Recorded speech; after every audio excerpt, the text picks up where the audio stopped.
Hello વિદ્યાર્થી મિત્રો, કેમ છો? મજામાં? આજે આપણે ધોરણ 10 માં ચોથું ચેપ્ટર દ્વિઘાત સમીકરણમાં તો કે ખૂબ જ અગત્યના અમુક જે ઉદાહરણ છે એના વિશે તો કે આપણે ચર્ચા કરવાના છીએ. આમ જોઈએ તો આપણે આખું ચેપ્ટર કમ્પ્લીટ કરી જ ગયા છીએ, બરોબર. એની અંદર તો કે આપણી પાસે ટોટલ જે ઉદાહરણ છે એની અંદરથી તો કે મોસ્ટ ઓફ ઉદાહરણ એવા છે કે જો તમને સ્વાધ્યાયના ક્વેશ્ચન ફૂલ ફાવતા હશે, બરોબર, તો તમે ઉદાહરણ તો કે સહેલાઈથી સોલ્વ કરી શકશો. પરંતુ એની અંદર અમુક ઉદાહરણ કે જે થોડાક અલગ છે, બરોબર, એટલા માટે તો કે આપણે અહીં આજે સોલ્વ કરવાના છીએ. તો ચાલો આપણે જોઈએ ઉદાહરણ 12. તો ઉદાહરણ 12 ની અંદર અહીં શું આપેલ છે તો કે એક એવો લંબચોરસ બગીચો બનાવવો છે કે જેની પહોળાઈ એની લંબાઈ કરતા 3 મીટર ઓછી હોય.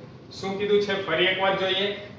એક એવો લંબચોરસ બગીચો બનાવવો છે કે જેની પહોળાઈ કેટલી હોય તો કે લંબાઈ કરતા 3 મીટર ઓછી હોય. પહોળાઈ શું કીધું છે? લંબાઈ કરતા 3 મીટર ઓછી છે. બરોબર, તો આપણે લંબાઈ અથવા પહોળાઈ કોઈ પણ એકને ધારી લેશી. ત્યારબાદ આગળ આપણને શું કીધું છે? અને તેનું ક્ષેત્રફળ એટલે બગીચાનું ક્ષેત્રફળ કેટલું આપેલું છે તો કે જેનો પાયો લંબચોરસ બગીચાની પહોળાઈ જેટલો હોય. ફરી એકવાર, લંબચોરસ બગીચાની પહોળાઈ જેટલો હોય અને એનો વેધ 12 મીટર હોય એવા પહેલેથી બનેલા સમદ્વિબાજુ ત્રિકોણ બગીચાના ક્ષેત્રફળ કરતા 4 મીટર સ્ક્વેર વધુ હોય તો આ લંબચોરસ બગીચાની લંબાઈ અને પહોળાઈ શોધો. ક્વેશ્ચન થોડોક ડિફરન્ટ છે, બરાબર, એટલે વ્યવસ્થિત સમજશો તો તમને સમજાશે. આકૃતિ ઓલરેડી તમને પહેલેથી આપી દીધી છે રકમની અંદર, એટલે કે આપણી પાસે લંબચોરસ બગીચો છે. હવે આખી રકમ હું કહી દઉં. લંબચોરસ બગીચો જે છે એની અંદર તો કે એની પહોળાઈ કેટલી છે તો કે એક પહેલેથી બનેલો જે સમદ્વિબાજુ ત્રિકોણ જે છે, બરોબર, તો કે એની પાસે ઈ જે સમદ્વિબાજુ ત્રિકોણના ક્ષેત્રફળ કરતા તો કે 4 મીટર સ્ક્વેર વધુ છે. એટલે એના માટે સૌપ્રથમ આપણે લંબાઈ અથવા પહોળાઈ કંઈ પણ એક વસ્તુ ધારી લઈએ. ચાલો ધારી લઈએ આપણે. ધારો કે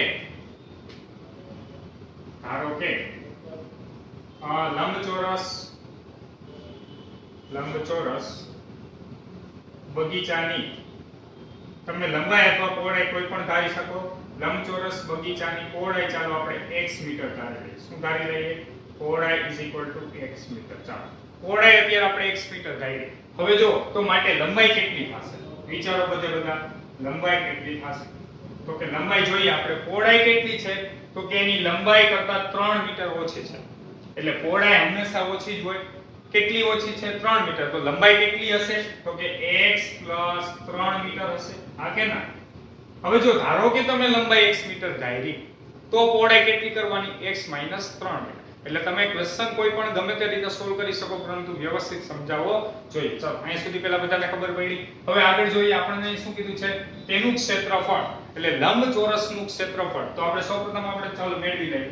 માટે લંબચોરસ બગીચાનું ક્ષેત્રફળ. લંબચોરસ બગીચાનું ક્ષેત્રફળ. ચાલો એનું ફોર્મ્યુલા શું થાય તો કે લંબચોરસનું ક્ષેત્રફળનું સૂત્ર લંબાઈ ગુણ્યા પહોળાઈ. ચાલો તો આપણે લખીએ લંબાઈ ગુણ્યા પહોળાઈ. તો ફાઇનલી આપણને શું મળશે? જોવો જોઈએ બધા. તો કે લંબાઈ અને પહોળાઈ બંનેનો ગુણાકાર કરીએ એટલે x ગુણ્યા x 3. એટલે ફાઇનલી આપણને શું મળ્યું તો કે x² + 3x મીટર સ્ક્વેર. બરાબર, ક્ષેત્રફળનું એકમ શું થાય તો કે મીટર સ્ક્વેર. ચાલો અહીંયા સુધી પહેલા બધાને ખબર પડી. અહીંયા સુધી કોઈને કઈ ક્વેશ્ચન? લંબચોરસનું માત્ર આપણે હજી શું મેળવ્યું? ક્ષેત્રફળ. હવે આપણે અહીં શું કરવું છે તો કે એનું ક્ષેત્રફળ કેટલું છે? જેનો પાયો લંબચોરસ બગીચાની પહોળાઈ જેટલો હોય. શું કીધું છે? ઈ સમદ્વિબાજુ જે ત્રિકોણ છે ને એનો પાયો કેટલો છે તો કે અહીંયા જોજો બધા ખાસ.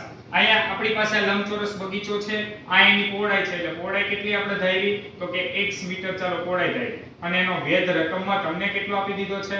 12 મીટર. તો હવે આપણી પાસે અત્યારે કેવો છે અહીંયા તો કે વેધ 12 મીટર તેવા પહેલેથી બનેલા સમદ્વિબાજુ ત્રિકોણના બગીચાના ક્ષેત્રફળ કરતા 4 મીટર સ્ક્વેર વધુ છે. ઈ પછી આપણે જોઈએ રિલેશન. એની પહેલા આપણે એક કામ કરીએ. સમદ્વિબાજુ ત્રિકોણનું આપણે ક્ષેત્રફળ મેળવી લઈએ. જો અહીં શું કીધું છે? સમદ્વિબાજુ ત્રિકોણાકાર બગીચાનું ક્ષેત્રફળ. એટલે સૌપ્રથમ આપણે શું મેળવી લઈએ?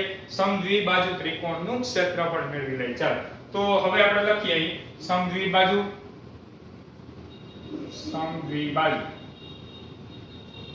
ત્રિકોણનું ક્ષેત્રફળ. હવે ઓલરેડી આપણી પાસે વેધ છે અને પાયો પણ છે, તો આપણે ફોર્મ્યુલા ચાલો કઈ યુઝ કરશી તો કે 1/2 ગુણ્યા પાયો એને ગુણ્યા વેધ. ચાલો રકમની અંદર બધી વસ્તુ આપણને આપી દીધી છે. આ 1/2 એમનો પાયો કેટલો છે તો કે પહોળાઈ જેટલો એવું રકમમાં આપણને કીધું છે એટલે x લીધે.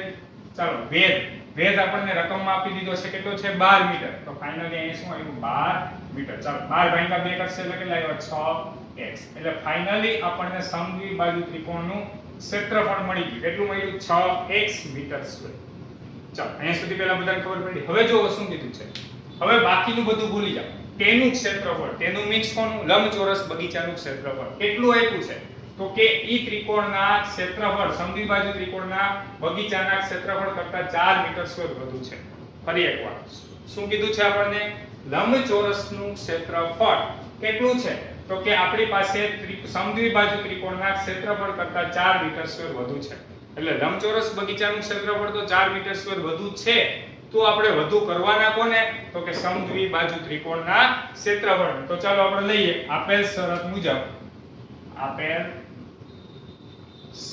મુજબ ચાલો શું લખી શકીએ તો કે અહીં આપણે લખી શકીએ કે લંબચોરસ બગીચાનું ક્ષેત્રફળ એટલે કે x2 3x કેટલું તો કે સમદ્વિબાજુ ત્રિકોણનું ક્ષેત્રફળ અને એમાં કેટલા ઉમેરવાના છે તો કે 4 મીટર સ્ક્વેર ઉમેરવાના છે ફરી એકવાર શું કીધું છે આપણને લંબચોરસ બગીચાનું ક્ષેત્રફળ સમદ્વિબાજુ ત્રિકોણના ક્ષેત્રફળ કરતા 4 મીટર સ્ક્વેર વધુ છે એટલે બગીચાનું ક્ષેત્રફળ 4 મીટર સ્ક્વેર વધુ છે જ તો આપણે વધારવાના કોને ઇક્વલ કરવા માટે તો કે ત્રિકોણના ક્ષેત્રફળને એટલે આપણી પાસે ત્રિકોણનું ક્ષેત્રફળ કેટલું હતું 6x એમાં આપણે શું કરી દીધા 4 ઉમેરી દીધા ચાલો અહીં સુધી પહેલા બધાને ખબર પડી બસ હવે માત્ર તો કે તમારે સાદું રૂપ જ આપવાનું છે ચાલો આપણે સાદું રૂપ આપીએ તો અહીં ફાઇનલી આપણને શું મળશે તો કે x2 3x 6x 4 બરાબર 0 તો અહીંયા ફાઇનલી આપણને મળ્યા x2 3x 4 બરાબર 0 તો હવે 4 1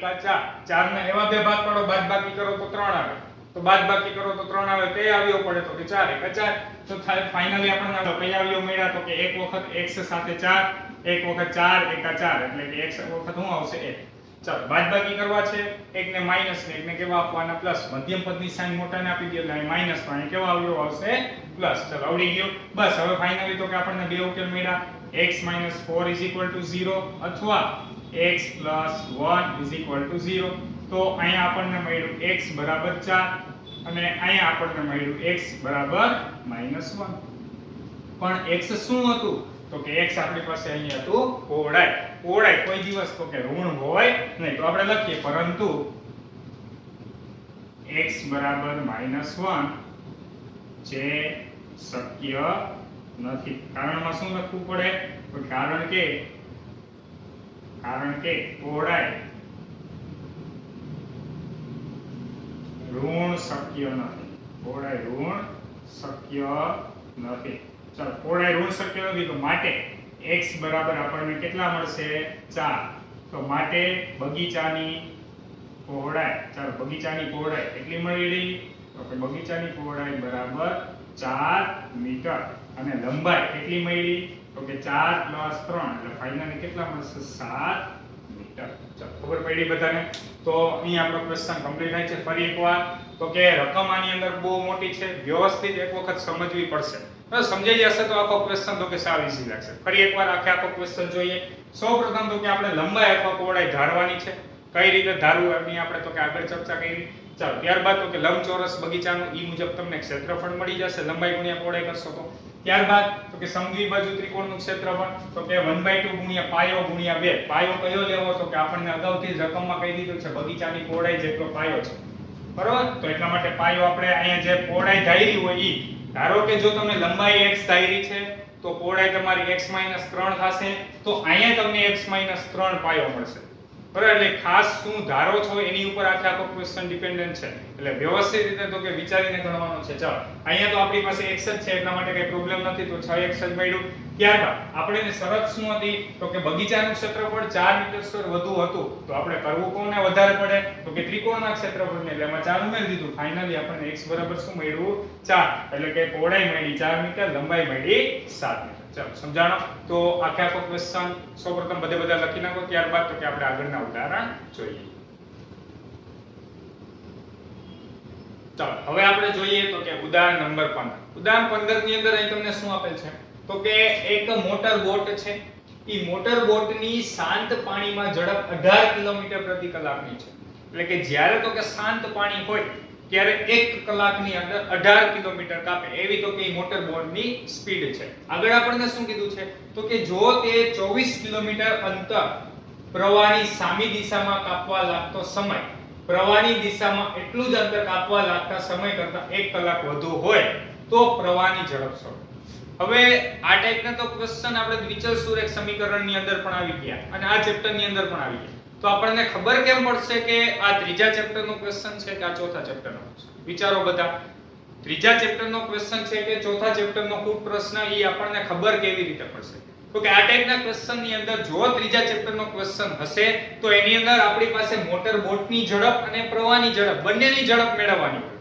જ્યારે અહીંયા તો કે આપણી પાસે કોઈ પણ એકની ઝડપ મેળવવાની હોય. કાં તો તમારે પ્રવાહની ઝડપ અને કાં તો તમારે મોટર બોટની ઝડપ. કોઈ પણ એકની ઝડપ જો મેળવવાની હોય તો એનો મીનિંગ એવો થયો આપણે એક જ ચલ ધારવો પડશે. એક ચલ ધારવો પડે તો એ દ્વિઘાત સમીકરણ હોય અને જો આપણી પાસે બંનેની ઝડપ મેળવવાની હોય તો આપણે બંને તો કે ચલ ધારવા પડે તો એ દ્વિચલ સુરેખ સમીકરણનો ક્વેશ્ચન. સમજાય છે બધાને? તો ચાલો આપણે જોઈએ. અહીં આપણે શું મેળવવાનું છે? પ્રવાહની ઝડપ. એનો મતલબ એક વસ્તુ જ મેળવવાની છે એટલે દ્વિઘાત સમીકરણની રીતે તો કે આપણે ઉકેલવું પડે કારણ તો કે એમાં એક જ ચલ ધારવો પડશે. તો આપણે જે મેળવવું છે તે જ આપણે ધારી લઈએ. ચાલો તો આપણે ધારી લઈએ પ્રવાહની ઝડપ. ધારો કે પ્રવાહની ઝડપ ચાલો is equal to x kilometre પ્રતિ કલાક. x કિલોમીટર પ્રતિ કલાક. ચાલો આટલું પેલા બધાને ખબર પડી શું ધાર્યું? પ્રવાહની ઝડપ આપણે ધારી લીધી x કિલોમીટર પ્રતિ કલાક છે. બોટની ઝડપ કેટલી છે? 18 કિલોમીટર પ્રતિ કલાક. હવે જો આપણો આ ક્વેશ્ચન શું છે? 24 કિલોમીટર અંતર તો કાપવાનું છે બોટને. પ્રવાહની સામી દિશામાં એક વખત અને એક વખત પ્રવાહની દિશામાં. એટલે પ્રવાહની સામે મતલબ ધારો કે બોટ આમ જાય છે, પ્રવાહ એની સામે આવે છે એટલે પ્રવાહની સામી દિશા. તો આપણે એક કામ કરીએ, પ્રવાહની સામેની દિશામાં કેટલી ઝડપ થાય અને પ્રવાહની દિશામાં કેટલી ઝડપ થાય આપણે બંને વસ્તુ મેળવી લઈએ. જોજો બરાબર. પ્રવાહની દિશામાં બોટની ઝડપ અને બીજું આપણે મેળવવું છે પ્રવાહની સામી દિશામાં બોટની ઝડપ. ચાલો હવે બધા ફટાફટ ઝડપ બોલાવો જી. પ્રવાહની દિશામાં મીન્સ પ્રવાહ પણ આમ જ છે, બોટ પણ એ જ દિશામાં જાય છે. તો બંને દ્વારા તો કે શું થશે? ઝડપમાં વધારો થશે. તો હવે જોજો બધા અહીંયા તો કે આ x કિલોમીટર પ્રતિ કલાકની ઝડપે જાય છે જ્યારે બોટ 18 કિલોમીટરની ઝડપે જાય છે. તો એનો મતલબ શું થશે?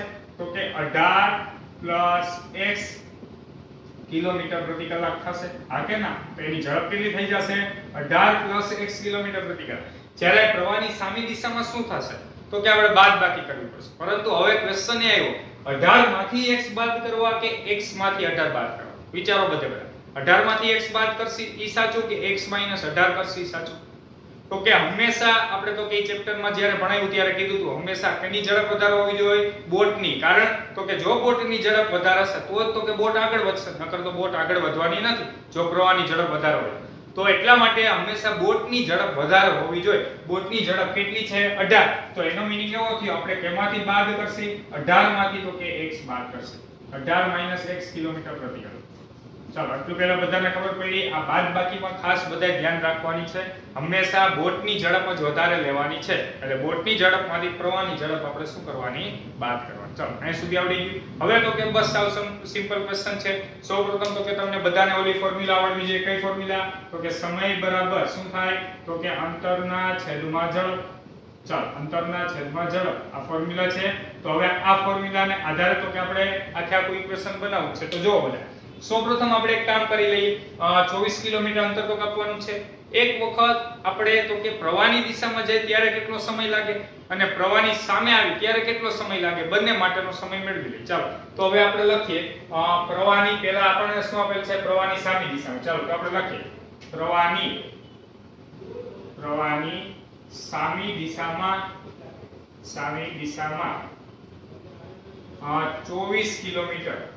24 કિલોમીટર અંતર કાપતા લાગતો સમય. જોજો બધા ખાસ શું આવશે? પ્રવાહની સામી દિશામાં 24 કિલોમીટર અંતર કાપતા લાગતો સમય. હવે સમયનું સૂત્ર શું હોય તો કે અંતરના છેદમાં સમય. આને હું એને અત્યારે સમય t1 ધારી લઉં છું. બરાબર, નો ધારો તો પણ ચાલે, પરંતુ જ્યારે ઇક્વેશન બનાવવું છે ત્યારે તમને સરળતા પડે એટલા માટે તો કે મેં અહીંયા t1 ધાર્યું છે. ચાલો, t1 અંતર કેટલું છે જો બધા 24. ચાલો, એના છેદમાં શું છે ઝડપ કેટલી થાય પ્રવાહની સામી દિશામાં. પ્રવાહની સામેની દિશામાં જોવો જે ઝડપ કેટલી છે 18 h, અને આપણે શું આવશે 18 x. આટલો સમય લાગશે જો પ્રવાહની સામી દિશામાં 24 કિલોમીટર, મતલબ કે બોટ આવી જાય છે પ્રવાહ દિશામાં આવે છે, બંને તો કે સામ સામે જાય છે ત્યારે 24 કિલોમીટર અંતર કાપવું છે, આટલો સમય લાગશે. ચાલો, હવે એ જ રીતે પ્રવાહની દિશામાં 24 કિલોમીટર અંતર કાપતા લાગતો સમય. ચાલો, એને આપણે શું લઈ લેશી તો કે t2. ચાલો, t2 લઈ તો આપણી પાસે અંતર કેટલું છે 24. જો આ આપણે એમને નથી મૂકતા, સૂત્રના આધારે સમય બરાબર અંતરના છેદમાં ઝડપ. અંતર કેટલું છે 24, ઝડપ કેટલી છે તો કે ઝડપ છે 18 x. અહીં મૂકવું આપણે 18 x. બરાબર, આટલો સમય લાગશે, કારણ તો કે આપણે પ્રવાહની દિશામાં છે એટલા માટે. ત્યારે ચાલો, અહીંયા સુધી પહેલા બધાને ખબર પડી. હવે જો આપણું શું અહીં ઇક્વેશન છે 24 કિલોમીટર અંતર પ્રવાહની સામી દિશામાં કાપવા લાગતો સમય પ્રવાહની દિશામાં એટલું જ અંતર કાપવા લાગતા સમય કરતા 1 કલાક વધુ છે. ફરી એકવાર શું કીધું, પ્રવાહની સામી દિશામાં જઈએ ત્યારે 1 કલાક સમય વધુ લાગે છે. પ્રવાહની સામી દિશામાં જઈએ ત્યારે 1 કલાક સમય જેવો લાગે છે વધારે. તો આપણે 1 કલાક વધારવાનો કેમાં તો કે પ્રવાહની દિશામાં જઈએ ત્યારે. હવે જો બધા સૌપ્રથમ આપણે શું કરી નાખીએ તો કે t1 અને t2 તો કે સામસામે લખ નાખીએ. હવે મારે 1 કલાક વધારવાના છે, કાં તો t1 માં એક ઉમેરવાના ને કાં તો t2 માં ઉમેરવાના. બરાબર, હવે જો પ્રવાહની સામી દિશામાં 1 કલાક વધુ સમય લાગે છે. પ્રવાહની સામી દિશામાં જઈએ ત્યારે 1 કલાક વધુ સમય લાગે છે. તો 1 કલાક સમય વધુ કેને લાગે છે t1 ને. તો આપણે ઉમેરવા કેમાં પડશે t2 માં. તો એનો મીનિંગ એવો થયો કે આપણે t2 માં શું કરી નાખીએ 1 કલાક ઉમેરી દઈએ. ખબર પડી બધાને? ફરી એકવાર, પ્રવાહની સામેની દિશામાં 1 કલાક સમય વધુ લાગે છે, એટલે t1 માં 1 કલાક સમય વધુ લાગે છે. બંને બાજુ ઇક્વલ કરવા માટે શું કરવું પડશે t2 માં 1 કલાક આપણે ઉમેરી દીધું. ચાલો, આ પ્લસ t2 સામે જશે તો માઈનસ. તો ફાઇનલી આપણને શું મળ્યું તો કે t1 t2 1. ચાલો, ખબર પડી? બસ હવે માત્ર તો કે વેલ્યુ મૂકીને સાદુરૂપ જ આપવાનું છે. તો ચાલો આપણે ફટાફટ સાદુરૂપ આપીએ. તો t1 મીન્સ તો કે 24 ના છેદમાં 18 x. ચાલો, એને માઈનસ t2 મીન્સ તો કે 24 ના છેદમાં 18 x. 18 x is equal two કેટલા આવશે તો કે 1. ચાલો, અહીંયા તો કે આપણે સાદુરૂપ આપીએ. તો સૌપ્રથમ તો કે અહીં 24 ગુણ્યા 18 આપણે કરીએ સાઈડમાં. અહીં 24 ગુણ્યા 18 જોજો બધા ખાસ. ચાલો, કેટલા આવશે 0 4 2 8 ચોક 32, પણ 8 દુ 16 ને 3 કેટલા આવશે 19. તો ફાઇનલી મળ્યા 2 9 ને 4 તો કે 13, 2 ને 3 ને 4 432 મળ્યા. ફટાફટ જોજો બધા. 432 પ્લસ તો કે કેટલા આવશે 24x. ચાલો, વચ્ચે માઈનસ ની સાઈન. હવે અહીંયા તો કે 18 x આ બંનેને ગુણશે. 24 ગુણ્યા 18 ફરી પાછા કરીએ કેટલા આવ્યા 432. આ માઈનસ અને આ માઈનસ એટલે કેવા થઈ જશે પ્લસ. ચાલો, 24x આવશે આખાના છેદમાં 18 x એને ગુણ્યા 18 x, એટલે કે આપણી પાસે a b a b.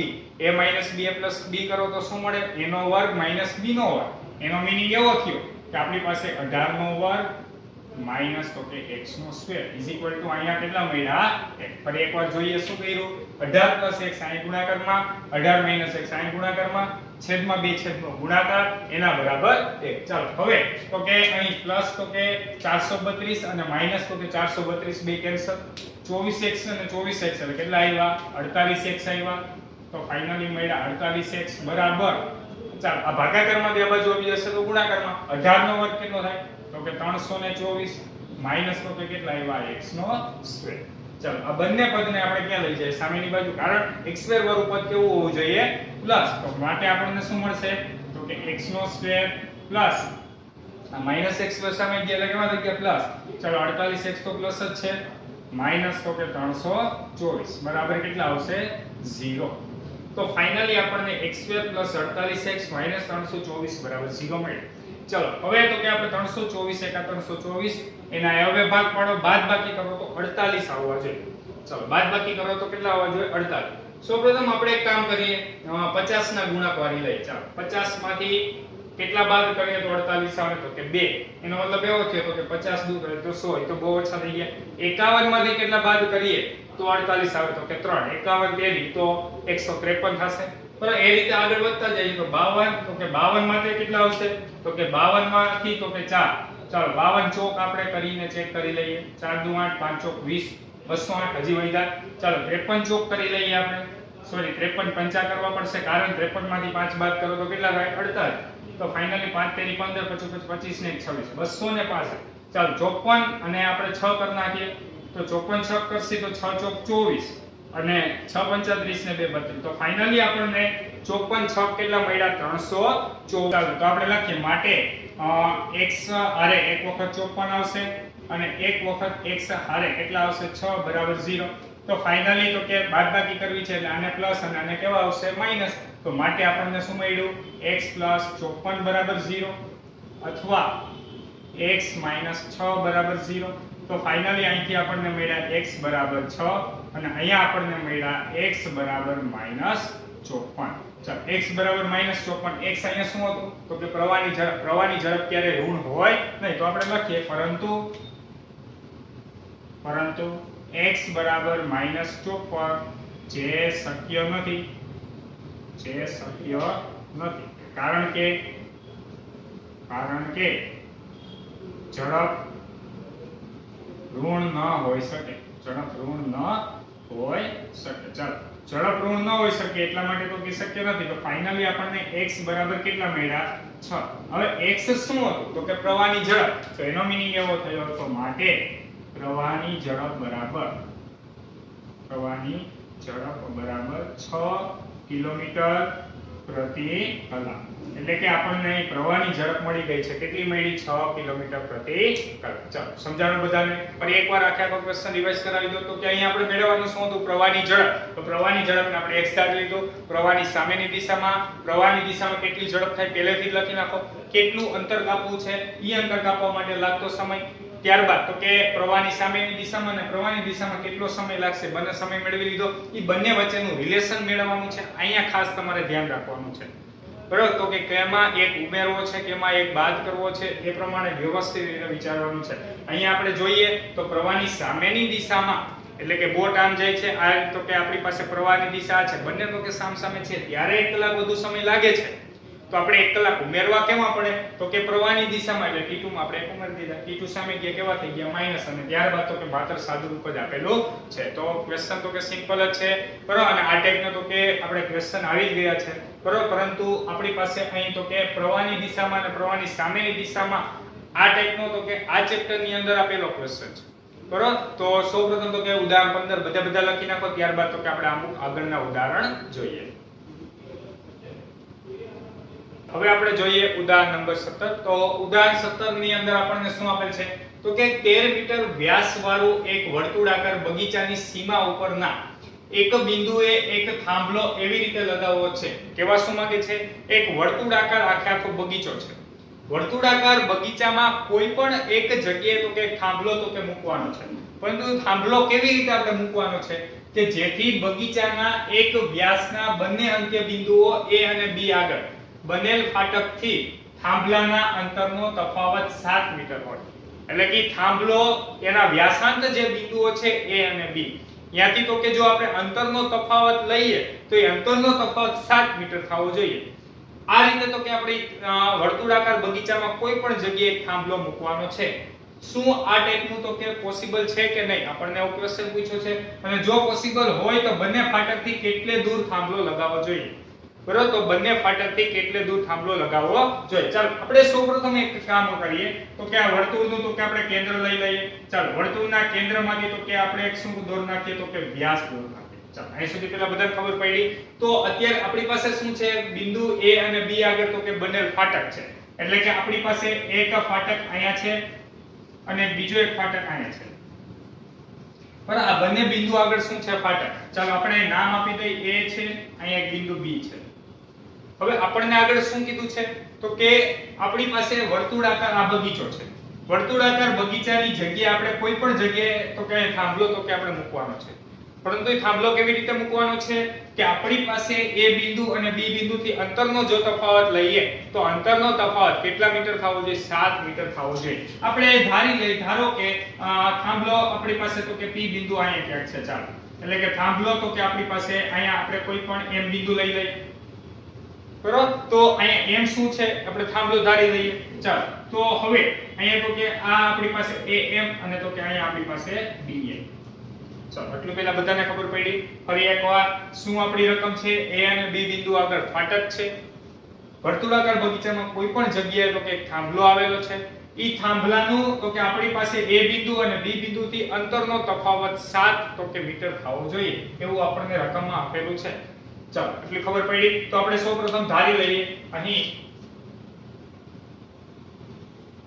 M તો કે થાંભલાનું સ્થાન,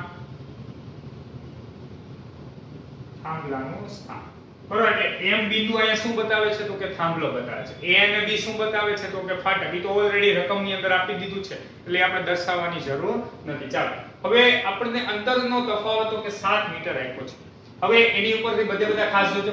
સૌપ્રથમ એની પહેલા 13 મીટર વ્યાસ છે. હવે આટલી ત્રિજ્યા એટલે આખે આખું શું થઈ ગયું? 13 મીટર. તો એનો મીનિંગ એવો થયો તો કે આપણી પાસે 13 મીટર, અહીંયા આપણી પાસે શું થયો? વ્યાસ. તો આપણે લખીએ અહીં AB વ્યાસ 13 મીટર. ચાલો આ તો ફાઇનલ થઈ ગયું, 13 મીટર છે. હવે આપણે વાત કરવી છે તો કે અહીં AM અને BM ઈ અંતર કેટલું થશે? હવે આપણે BM અથવા AM કોઈ પણ એક અંતર ધારી લઈએ. ચાલો આપણે ધારી લઈએ કે BM x મીટર. ધારો કે BM x મીટર. તમે કોઈ પણ એક ધારી શકો. હવે જોજો બધા ખાસ. BM મેં x મીટર ધાર્યું છે. કેટલું ધાર્યું છે? x metre. હવે આપણે મેળવવું છે શું તો કે અહીં મેળવવું છે AM. AM કેટલું થશે તો કે અહીં આપેલ છે આપણને અંતરનો તફાવત 7 મીટર છે. થાંભલાથી આ બિંદુ અને આ બિંદુથી અંતરનો તફાવત કેટલો છે? 7 મીટર. એનો મીનિંગ શું થયો? આપણે જો આ બાજુમાંથી આ બાજુ બાદ કરીએ તો એની બાદબાકી કેટલી થવી જોઈએ? 7. અથવા આમાંથી તમે આ બાદ કરો તો પણ કેટલા થવા જોઈએ? 7 થવા જોઈએ. કોઈ પણ તો કે તફાવત તમે લઈ શકશો. એટલે આપણે ધારી લઈએ આ બાજુ મોટી હોય તો આનું આપણે માપ x ધાર્યું તો આનું માપ આપણને શું મળશે? x + 7 મીટર આપણે એવું ધારી લઈએ.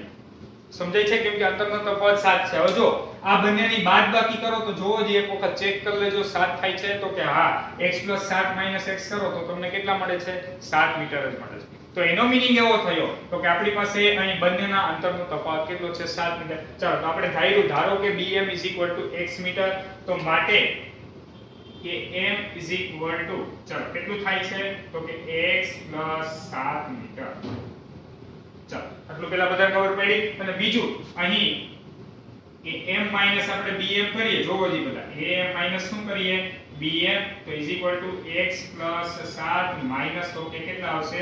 x. એટલે ફાઇનલી ફરી પાછા આપણને કેટલા મળી ગયા? 7 મીટર. એટલે આપણી એ કન્ડિશન પણ જળવાઈ. ચાલો હવે તો કે આપણે વાત કરવી છે તો કે અહીં જે કાટકોણ ત્રિકોણ બને છે. જોવો જી બધા ત્રિકોણ AMB કેવો બને છે? કાટકોણ ત્રિકોણ. તો આપણે લખીએ ત્રિકોણ AMB માં, ત્રિકોણ AMB માં કયો ખૂણો કાટખૂણો છે? M. તો ખૂણો M = 90 અંશ. ખૂણો M કેટલો છે? 90 અંશ. ચાલો તો એની અંદર પાયથાગોરસનો પ્રમેય બધા એપ્લાય કરો તો શું થાય તો કે કર્ણનો વર્ગ બાકીની બે બાજુના માપના વર્ગના સરવાળા જેટલો છે. એનો મીનિંગ એવો થયો માટે AM². ચાલો માટે શું આવશે? AM² પ્લસ તો કે BM² ચાલો શું આવશે? AB². તો ફાઇનલી AM². ચાલો AM કેટલા છે તો કે x + 7. તો x + 7 નો વર્ગ પ્લસ તો કે BM મીન્સ કેટલા છે? x એટલે x નો વર્ગ એના બરાબર AB. AB કેટલા છે તો કે 13 નો વર્ગ.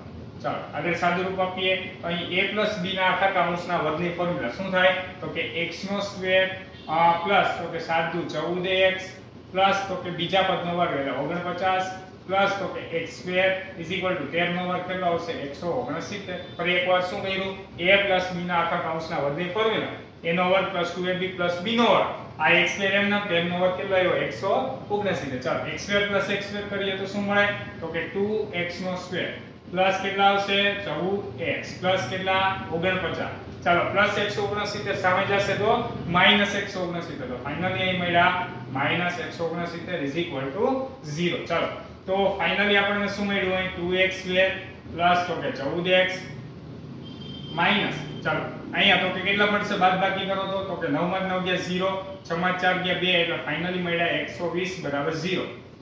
તો અહીં આખા સમીકરણને તમે જોઈ શકો છો કેટલા વડે ભાગી શકીએ, 2 વડે ભાગી શકાય છે. તો ચાલો ભાગી નાખીએ તો x² પ્લસ તો કે અહીંયા 7x માઈનસ તો કે 60 બરાબર કેટલા મળ્યા 0. તો અહીંયા દ્વિઘાત સમીકરણ આપણું કમ્પ્લીટ થઈ ગયું છે. ચાલો અહીં આપણને શું મળ્યું તો કે 60 * 60, 60 ના એવા બે ભાગ પાડો બાદબાકી કરો તો 7 મળે. હવે અહીંયા આપણો ક્વેશ્ચન એવો છે શું આ ટાઈપનું શક્ય છે કે નહીં. જો તમને ધારો કે અવયવ નથી આવડતા તો તમે વિવેચક વાળી મેથડ પણ યુઝ કરી શકો છો, પરંતુ અહીં તમે જોવો જી 60 * 60, 60 ના બે ભાગ પાડો બાદબાકી કરો તો 7 આવે. ચાલો બધાને આવડવું જોઈએ. શું અવયવ પડશે તો કે 12 * 5 = 60, 12 માંથી 5 બાદ કરો તો કેટલા મળે 60. તો આપણી પાસે અહીં બાદબાકી પણ જળવાઈ રહે છે. તો અહીંયા આપણને શું મળશે તો કે ફાઇનલી મળ્યા તો કે 12 * 50 એટલે કે 1 સારે 12, 1 આરે 1 વખત 1 સારે શું આવશે 5, 12 * 50, 12 માંથી 5 બાદ કરો તો તમને 7 પણ મળે. બાદબાકી કરવી છે એટલે 1 ને પ્લસ 1 ને માઈનસ, મધ્યમ પદની સાઈન અહીંયા પ્લસ તો અહીંયા આપણને મળી માઈનસ. ચાલો તો ફાઇનલી આપણને શું મળ્યું x + 12 બરાબર 0 અથવા તો કે x - 5 બરાબર 0. તો ફાઇનલી આપણને મળ્યા x બરાબર 5, અહીંયા આપણને મળ્યા x બરાબર -12. ચાલો x અહીંયા આપણી પાસે હતું શું તો કે x હતું bm, bm મીન્સ કઈક બાજુનું માપ હતું. હવે અંતર છે અહીં bm, તો એ કોઈ દિવસ તો કે ઋણ હોય નહીં, તો આપણે લખીએ પરંતુ તો કે આપણી પાસે x બરાબર -12 જે શક્ય નથી, કારણ કે અંતર ઋણ શક્ય નથી.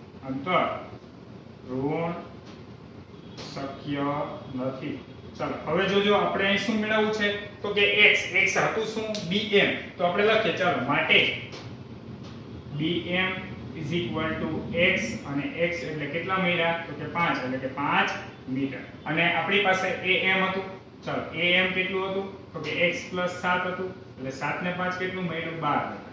હવે આખો ક્વેશ્ચન કેવા શું માંગે છે am = 12 મીટર અને આ મળ્યું 5 મીટર. 12 માંથી તમે 5 બાદ કરો તો તમને 7, રકમમાં જે કન્ડિશન હતી એ પણ જળવાઈ. તો એ કેવા શું માંગે છે આપણી પાસે 13 મીટર વ્યાસ વાળું એક વર્તુળ આપેલ છે.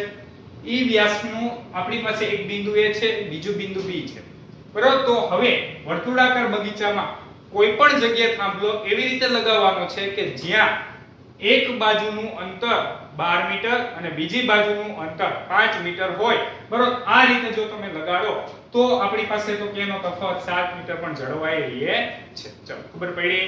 તો આજે કરાવેલા બધા ઉદાહરણ વ્યવસ્થિત બધાએ સમજીને સારી રીતે તો કે ગણવાના છે, બરાબર. બાકીના જે ઉદાહરણ છે તે તમામે તમામ તો કે આપણે સ્વાધ્યાયમાં કોઈક ને કોઈક રીતે તો કે ગણી ગયા છીએ, એટલે વ્યવસ્થિત રીતે તો કે એ પણ તમને તો કે ઈઝીલી આવડી જશે. એના માટે તો કે સૌપ્રથમ તમને પહેલા સ્વાધ્યાય આવડવું જરૂરી છે. એટલે જો સ્વાધ્યાય આવડતું હશે તો ઉદાહરણ તમે તમારી જાતે પણ ગણી શકશો. Thank you so much.